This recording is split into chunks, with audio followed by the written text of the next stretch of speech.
This is the 7th video to section 3.5 where we'll be talking about even and odd functions. The first graph we have is an even function. And notice that this function is symmetrical to the y-axis. This will be true for all even functions. Also notice that the f of negative x equals f of x. For the graph at the right, we have an odd function where it is symmetrical to the origin. Notice that f of negative x equals the negative f of x. Let's take a look at number 7.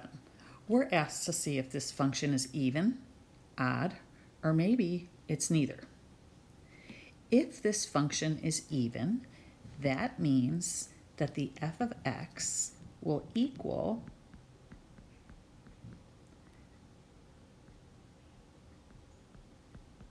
the f of negative x. So we're given what f of x is. Let us figure out what the f of negative x is. We'll plug negative x in everywhere we see an x value. So we'll have this. And since each of the negative x values are being raised to an even exponent, we will get this. Therefore, f of x is equal to f of negative x. So this function is even.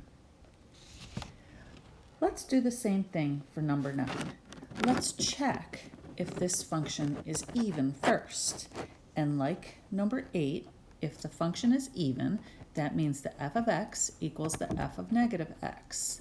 Let's go ahead and find out what the f of negative x is here.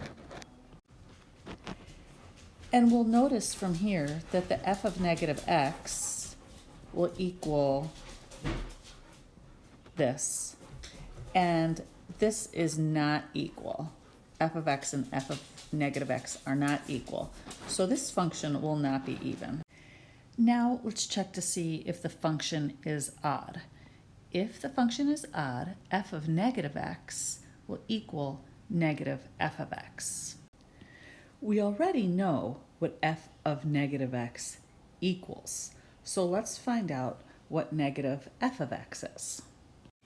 So the negative of f of x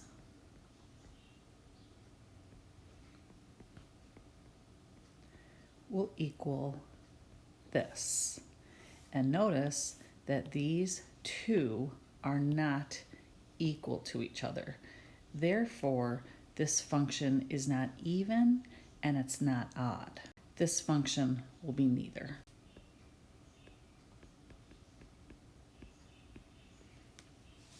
Taking a look at number 10, we have our function.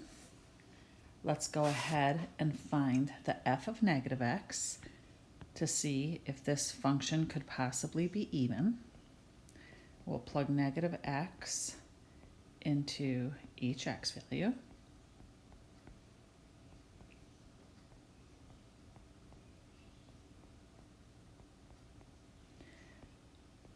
And we now have what f of negative x equals. Let's see if f of negative x is equal to f of x. It is not. So this function cannot be even. Let's find out if this function could possibly be odd. So let's figure out what the negative f of x equals. Because if by chance the negative f of x equals f of negative x, then we have an odd function.